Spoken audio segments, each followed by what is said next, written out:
Sénateur Plett. Numéro 17. Débat. Sénateur Plett. Désolé, Monsieur le Président. Oui, je suis prêt à partir moi aussi. Je m'en excuse. Et je m'excuse, chers collègues, de vous faire ce coup-ci si tard. Mais si je ne le fais pas aujourd'hui, c'est une enquête très importante. Et si on ne décide pas, eh bien, ce ne sera pas fait avant, justement, l'automne. Alors, je me lève aujourd'hui pour attirer votre attention, justement, sur la présence de racisme et de discrimination au sein des institutions canadiennes. Collègues, un nombre d'entre nous dans cette Chambre n'ont jamais fait l'expérience de ceci. Et c'est la raison pour laquelle, très souvent, nous ne comprenons pas justement comment les minorités visibles continuent de souffrir. Et c'est facile, justement, de reconnaître des expressions plus flagrantes de racisme, mais nous sommes beaucoup moins conscients des manières assez subtiles et sournoises de la discrimination et du racisme. Et c'est vraiment tragique qu'il y ait donc l'assassinat d'un homme innocent aux États-Unis pour amener cette prise de conscience. Collègues, nous avons le devoir de représenter les minorités dans cette Chambre. En tant que parlementaire et décideur politique, je pense qu'il est important que nous faisions partie de la conversation sur le racisme au Canada.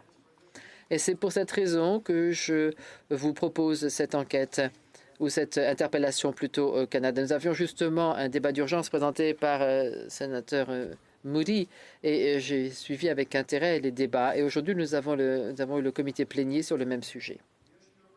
La question de racisme et de discrimination au sein des institutions canadiennes est justement une question qui doit être examinée en profondeur. Et mon espoir, c'est que cela nous permettra justement d'élaborer à partir des débats de la semaine dernière, alors qu'il s'agit d'une question très complexe. Et par conséquent, je pense qu'il est très important que nous puissions avoir des dialogues étendus dans les paramètres d'une enquête, ce qui va justement nous donner suffisamment de temps de réfléchir sur ce que nous avons entendu et encore plus important, permettre à tous les membres de cette Chambre de faire partie dans les jours, les semaines et les mois à venir si c'est le souhait de cette Chambre.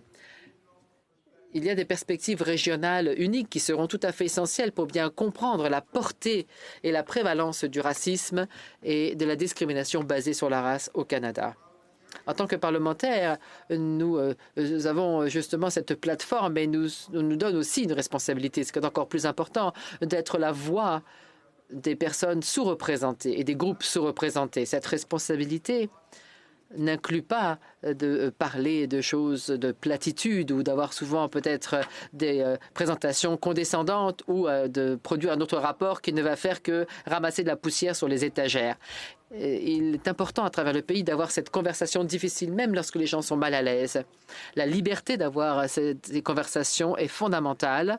C'est la seule manière qui nous permet d'apprendre les uns des autres et également de pouvoir fonctionner en tant que société. Malheureusement, au cours des dernières semaines, et ce n'est pas ce que nous avons pu constater, nous avons vu justement une sorte on a vu que des personnes qui avaient été rejetées lorsqu'elles n'adhéraient pas à certains modèles.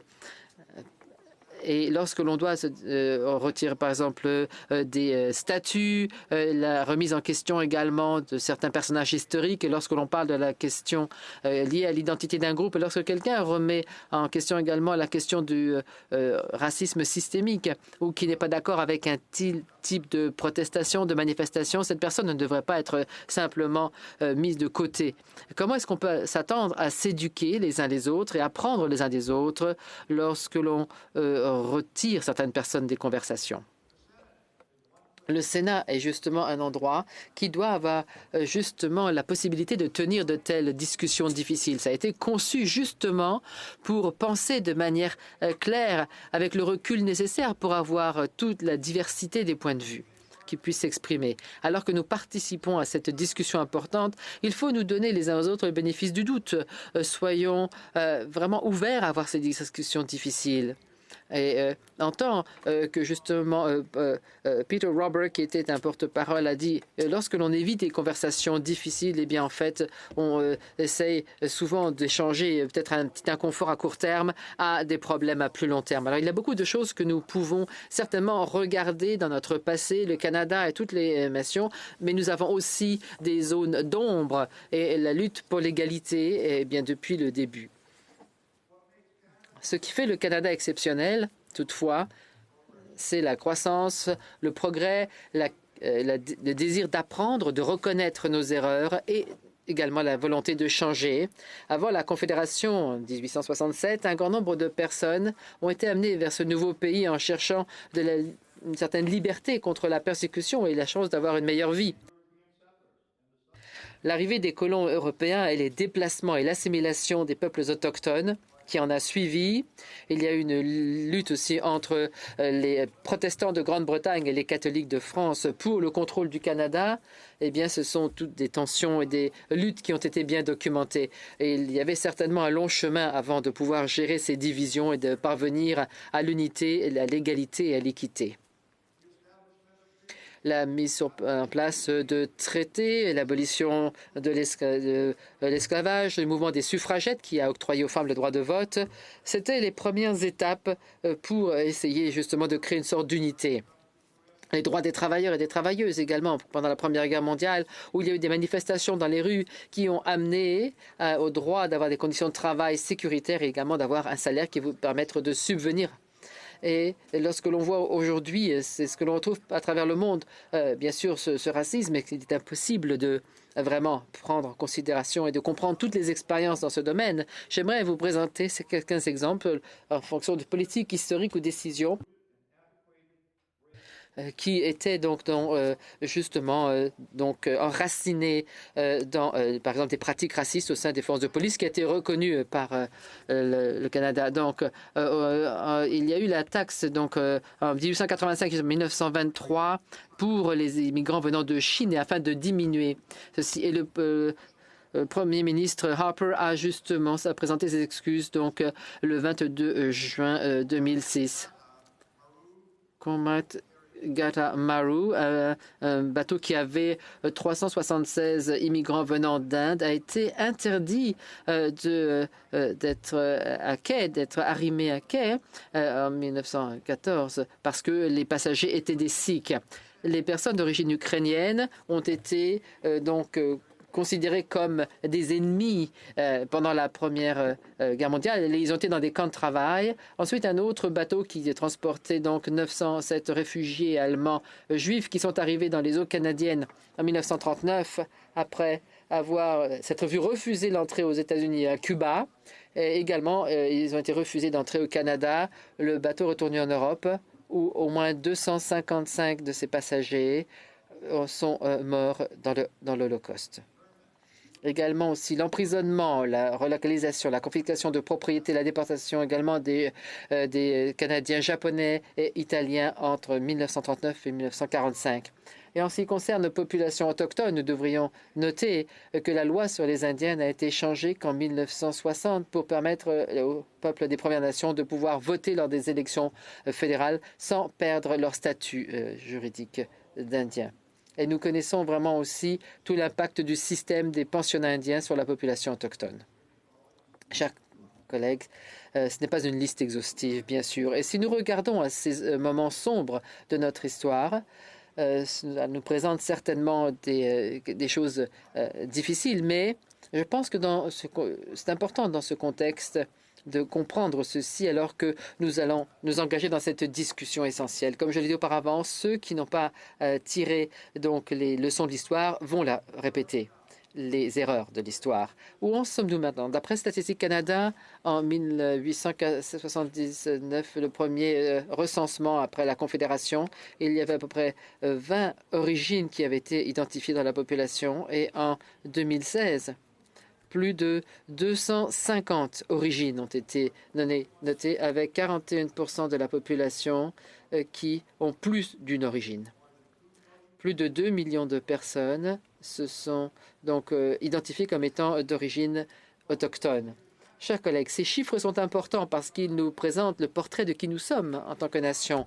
Les Canadiens sont fiers de leur identité canadienne unique et de également pouvoir expliquer ou exprimer leur héritage personnel. Et le multiculturalisme, c'est l'un des grands piliers de notre pays. En 2020, je dirais que les Canadiens se sentent heureux de vivre dans un pays qui est tolérant et qui est inclusif dans la plupart des cas.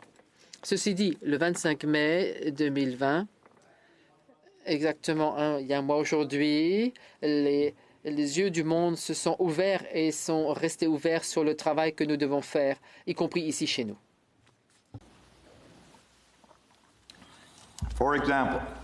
Par exemple, l'Assemblée des Premières Nations et ce chef national, Terry Bellegarde, a exprimé sa frustration la semaine dernière concernant une série de confrontations graves et parfois fatales avec des membres des populations autochtones à travers le pays. Il a vraiment lancé un appel pour une véritable action. Et voici une traduction de ce qu'il a dit, je le situe. Le manque d'action, lorsque l'on parle de différentes recommandations faites, c'est ce qui est en train de tuer nos peuples, nos gens. Il a ajouté que ce n'était pas le moment d'avoir un autre rapport. Et je suis d'accord avec lui sur ce point. Comme je l'ai dit auparavant, ce n'est pas le moment d'ajouter un autre rapport sur une étagère déjà trop remplie. La semaine dernière, j'ai mentionné brièvement la maltraitance des Canadiens d'origine asiatique dans le contexte de la pandémie de la COVID-19. C'est difficile de comprendre que ce degré d'ignorance existe à l'intérieur de nos frontières. Toutefois, on ne peut pas le nier. Il y a des rapports également dans la région de Toronto et de Vancouver de personnes qui ont exprimé des remarques racistes, qui ont même craché sur des personnes d'origine asiatique dans les rues.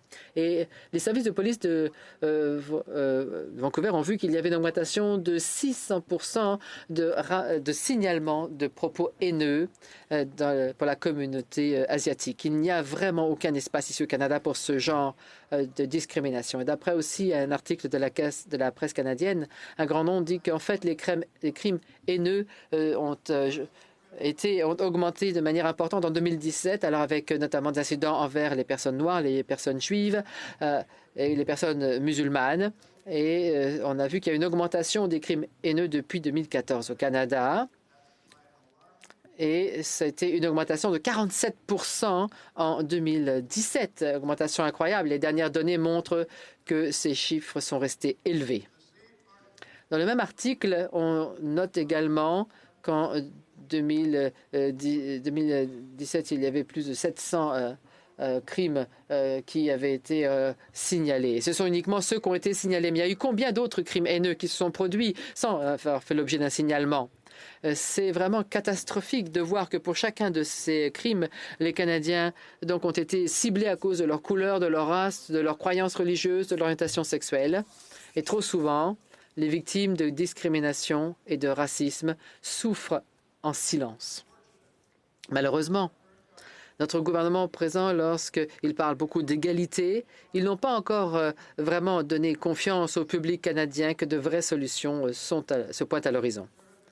Il y a eu beaucoup d'appels d'actions et de promesses qui ont été faites par le gouvernement Trudeau en ce qui concerne les Premières Nations du Canada, les Métis et les Inuits, mais un grand nombre de ces promesses n'ont pas encore été remplies. Comme Jody Wilson-Raybould l'a dit dans le Globe and Mail cette semaine, même si elle souhaiterait être optimiste que le gouvernement actuel ait la volonté, la compréhension et le courage d'apporter des changements transformateurs pour traiter du racisme systémique, y compris de nouvelles lois politiques et pratiques. Selon son expérience, elle n'est pas optimiste. Elle a dit à plusieurs reprises, mon expérience a été une inaction symbolique et des petites mesures étaient privilégiées par rapport aux efforts transformateurs pour traiter du racisme systémique et des défis dans notre système de justice criminelle. Trop souvent, c'est la politique qui triomphait sur les actions audacieuses. Mme Raybould a dit concernant les mesures du Premier ministre, et je cite, « Le Premier ministre a choisi de s'agenouiller et d'écouter le 15 juin. Ceci est un signe de pratique cynique qu'il faudrait condamner et rejeter. » Encore une fois, c'est purement une inaction symbolique. Ce sont les paroles de Jody Wilson-Raybould. Concernant l'inaction symbolique, il nous faut voir pas plus loin que les sentiments du gouvernement pour supprimer les statuts historiques et de nouveaux noms donnés à des rues. Monsieur Trudeau n'a même pas exclu de changer le nom du Club Laurier. Alors, Wilfrid Laurier a souvent été louangé comme étant l'un des grands premiers ministres du Canada. Jean Chrétien l'a appelé un visionnaire qui a ouvert les portes du Canada au monde et qui a colonisé l'Ouest, un pionnier de l'indépendance canadienne. Et je me demande souvent, lorsqu'on fait face à des décisions difficiles du jour, comment il faut appliquer ses leçons et sa sagesse. J'ai trouvé de nombreux autres exemples de leaders conservateurs et libéraux au sujet de sa contribution profonde à l'histoire canadienne. Collègues, les personnages historiques devraient être évalués pour leur contribution globale et pas seulement par rapport à leurs pires moments. Si le Premier ministre appuie la suppression du nom de Laurier, qu'est-ce qui viendra après? Les grands cinq? Qu'en est-il de Pierre Elliott Trudeau si sa contribution à l'histoire n'est pas pertinente et s'il faut juger aujourd'hui, selon les normes d'aujourd'hui, il ne restera bientôt plus personne à commémorer. Est-ce que c'est cela le progrès, collègues? Moi, je suis d'accord avec le Premier ministre Macron qui dit que ce genre de geste ne fait rien pour éradiquer le racisme. Et ce n'est qu'une nouvelle rédaction de l'histoire. Alors, plutôt que de pontifier concernant l'enlèvement de statut, le Premier ministre aurait peut-être pu écouter les voix autochtones les plus puissantes à la table. Son ministre de la Justice, lorsqu'elle lui a demandé des réformes à la justice criminelle. Collègues, ce n'est pas le temps d'adopter des gestes symboliques seulement. Les crimes haineux continuent de croître et notre pays a besoin de leadership. Sans mesures significatives, il n'y aura pas de changement significatif.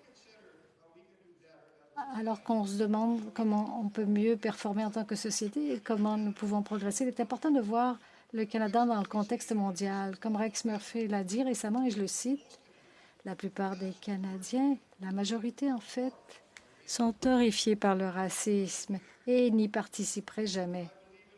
Et je crois qu'il est juste de dire que dans le monde, la plupart des gens verraient nos institutions et nos écoles comme étant tolérantes. Et la promotion du multiculturalisme et nous envierait. Alors, je ne veux pas minimiser le fanatisme qui existe dans notre société comme dans toute société. Cependant, voir le Canada comme un pays raciste ne dépeint pas un tableau complet de la situation. Quant à savoir si le racisme est systémique dans certaines de nos institutions, je pense que cela vaut la peine d'être examiné. Mais le Premier ministre Trudeau n'a offert aucune solution sur la façon d'aborder les problèmes d'inégalité. Et il est fier de dénoncer publiquement notre pays comme un pays raciste, un pays dont on devrait avoir honte. C'est le Canada, un pays louangé historiquement par des premiers ministres libéraux et conservateurs comme étant le plus grand pays au monde. Dans ces moments difficiles pour notre pays, notre premier ministre devrait être notre plus grand défenseur et plutôt il a utilisé cette occasion pour être notre plus grand critique. Alors, collègues, que faisons-nous maintenant? Nous nous en voudrions si nous n'explorions pas la question de la brutalité policière dans ce contexte, même si les données ne sont pas claires sur la façon dont la race joue un facteur dans les interactions fatales avec la police. Je crois que les relations tumultueuses historiques entre la police et certaines communautés ne peuvent pas être ignorées. Par exemple, en 2019, un sondage aux États-Unis a démontré que les Noirs étaient beaucoup plus inquiets d'être victimes de la violence policière que d'être victimes d'un crime violent. Radley Balko du Washington Post, dans un poème, a également souligné le point qu'aux États-Unis, les Blancs peuvent compartimentaliser la brutalité policière, mais les Noirs n'ont pas ce luxe. Il dit, et je le cite, « Lorsque les Blancs voient une vidéo d'un abus policier d'une personne blanche, cela les met en colère ou mal à l'aise ou tristes. Mais la plupart d'entre nous ne nous voyons pas dans la position de la personne dans la vidéo. Si nous sommes polis et respectueux, nous croyons. Et si nous ne nous mettons pas dans des scénarios qui mènent à des confrontations avec des policiers, il est peu probable qu'on se retrouve comme Daniel Shaver. Lorsque les Noirs voient des vidéos de Derek Chauvin qui met son genou sur le cou de M. Floyd, leur réaction est plus susceptible d'être « Eh bien, ça aurait pu être moi ou mon fils, ou un ami ou un frère. » Ces questions sont multiples. Il y a le contexte historique à prendre en compte pour comprendre pourquoi certaines communautés ont développé une méfiance envers la police. Aux États-Unis et ici, il faut prendre des mesures significatives pour offrir des mesures réparatrices significatives. Cependant, le définancement des services policiers n'est pas la réponse. Je trouve effrayant que notre premier ministre n'exclut pas ceci lorsque la question lui a été posée par les médias récemment. Si le but, c'est de modifier les relations entre la police et les communautés, comment est-ce que le définancement de la police pourrait permettre cela? L'idée que la plupart des agents de la GRC ou la plupart des policiers sont racistes, dangereux ou malicieux n'est tout simplement pas basée sur la réalité. Notre approche à ces enjeux ne peut pas être réactionnaire ou basée sur la colère. Il faut demeurer unis et réclamer des améliorations comme une transparence accrue et une formation en désescalade pour bâtir la confiance dans ces relations fracturées. Lorsqu'on voit de la violence policière contre une minorité visible, la réponse facile, c'est que le policier est raciste. Mais moi, je pense que l'enjeu est beaucoup plus complexe.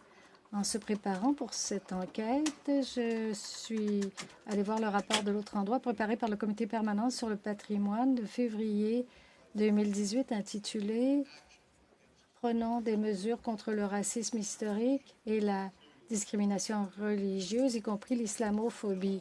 Le rapport traite du racisme systémique et j'ai trouvé l'explication du sénateur Murray plutôt intéressante. Permettez-moi d'en lire une partie. Je cite. Les gens ont du mal à comprendre ce qu'est la discrimination systémique et ce qu'est le racisme systémique. C'est parce que ce n'est pas le genre de racisme qui vient nécessairement du comportement des mots ou des actions d'individus, sauf le fait qu'ils sont guidés par le système où ils fonctionnent.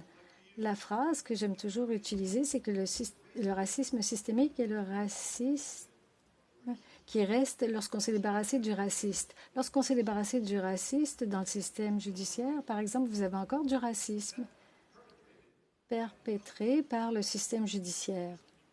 C'est parce que le système judiciaire suit certaines règles, procédures, directives et précédents et lois qui sont discriminatoires de façon inhérente et racistes parce que ces lois, procédures, processus et croyances, y compris les croyances qui dirigent les individus sur la façon d'exercer leur discrétion, proviennent de l'histoire de la common law qui vient d'une culture différente, une façon différente de penser. J'aimerais remercier le sénateur Sinclair pour ses explications intéressantes alors que nous examinons si le racisme systémique existe dans certaines institutions et si oui, dans quelle mesure il est utile d'être sur la même longueur d'onde pour comprendre le concept. Cela dit, nous devons considérer les commentaires sur le racisme systémique fait par Brenda Locke, la commissaire de la GRC. Que vous soyez d'accord avec elle ou non sur le niveau de racisme systémique dans les procédures et les politiques de la GRC, elle aussi a reconnu que le concept est difficile à cerner. Elle a dit qu'elle avait entendu 5 à 10 définitions différentes du concept, tout comme nous d'ailleurs. Après avoir essayé de définir le terme, il a ensuite exprimé sa croyance qu'il y avait du racisme systémique au sein de la GRC. Le Premier ministre, les commentaires du Premier ministre sur cette question, encore une fois, démontrent l'hypocrisie frappante de son gouvernement. En octobre 2018, le ministre Pablo Rodriguez a remis en question l'existence même du racisme systémique et il l'a fait tout en étant le ministre du patrimoine et du multiculturalisme. Collègues, comment est-il inacceptable pour le commissaire de la GRC de reconnaître qu'elle a du mal à définir un concept qui est très difficile à définir, notoirement difficile, avant de reconnaître sa présence dans l'organisation. Et pourtant, pour le Premier ministre, ce n'est pas un problème si son ministre du multiculturalisme remet en question son existence même. Je me souviens de personnes qui ont demandé au ministre de démissionner à l'époque. Et il n'a certainement pas été le sujet de reproches de la part de Trudeau. Honorable sénateur, l'objectif de cette enquête, c'est qu'ensemble, dans cette Chambre, nous puissions examiner collectivement la présence du racisme et de la discrimination au sein de nos institutions canadiennes. Tout d'abord, il faut déterminer où il existe avant de se concentrer sur des solutions. Nous avons encore beaucoup de chemin à faire. Mais je crois que la vaste gamme de perspectives régionales et culturelles ajoutera une grande valeur à cette conversation ici dans cette Chambre. Certaines des questions à examiner sont où sont les divisions raciales dans ce pays? Comment rebâtissons-nous des relations de confiance entre la police et certaines collectivités qu'elle dessert? Y a-t-il des biais inconscients, des préjugés inconscients qu'il faut aborder? Le racisme est-il présent au niveau exécutif de nos institutions? Est-il présent dans toutes les institutions canadiennes? Y a-t-il de la place pour l'amélioration dans nos procédures d'embauche?